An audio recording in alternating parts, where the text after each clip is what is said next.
आज की कहानी से हम जानेंगे कि गरुड़ भगवान विष्णु के वाहन कैसे बने। So here it begins। बहुत समय पहले की बात है। महान ऋषि कश्यप थे।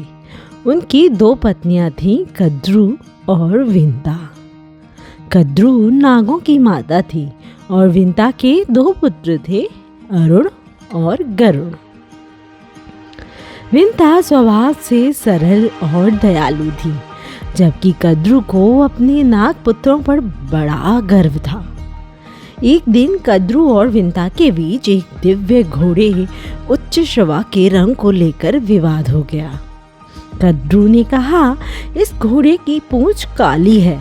विंता ने बोली, नहीं, यह पूरी तरह से श्वेत है। दोनों ने शर्त लगाई, जो हारेगा वह दूसरे की दासी बनेगी। कद्रू ने अपने नाग पुत्रों से घोड़े की पूंछ काली करवा दी। इस छल के कारण विंता शर्त हार गई और नागों की दासी बन गई। गरुड़ बचपन से ही भगवान विष्णु के अनन्य भक्त थे।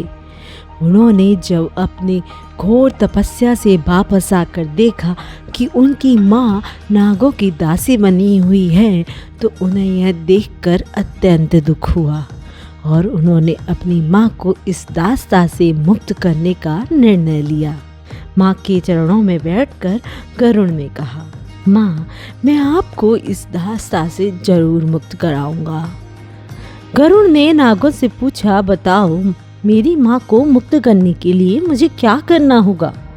नागों ने हंसते हुए कहा, यदि तुम देवताओं का अमृत हमारे लिए ला दोगे तो हम विंता को मुक्त कर देंगे।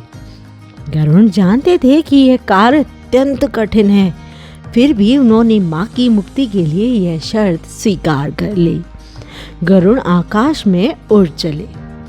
उनके पंखों की गति से पर्वत कांप उठे और आकाश भी गूंज उठा। देवताओं ने अमृत की रक्षा के लिए इंद्र और अन्य देवों को भेजा। गरुड़ ने किसी को हानि पहुंचाए बिना अद्भुत पराक्रम से सबको पराजित कर दिया। अंततः गरुड़ ने अमृत कलश प्राप्त कर लिया। अमृत कलश ले जाते हुए रास्ते में भगवान विष्णु प्रकट हुए। गरुड़ ने तुरंत कलश नीचे रख दिया और विनम्रता से नतमस्तक हो गए। गरुड़ बोले, प्रभु, यह अमृत मैं स्वयं नहीं पीना चाहता, यह केवल मेरी माँ की मुक्ति के लिए है। भगवान विष्णु ने देखा कि गरुड़ ने एक बूंद भी अमृत की पान नहीं की है। वह निस्वार्थ भक्ति से अपनी माँ के लिए अमृत ले जा रहे हैं।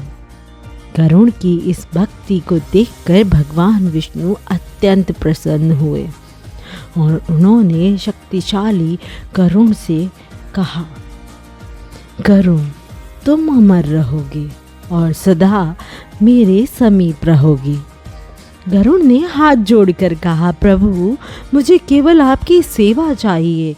भगवान विष्णु ने गरुड़ को अपना वाहन बनने का वरदान दिया। गरुड़ ने अमृत कलश नागों के सामने रख दिया।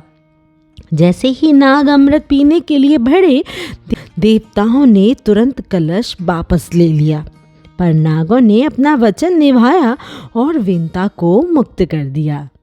इस तरह से गरुड़ भगवान विष्णु के प्रिय और शक्तिशाली वाहन बने। If you like more such stories, don't forget to share with your friend and family. Bye bye.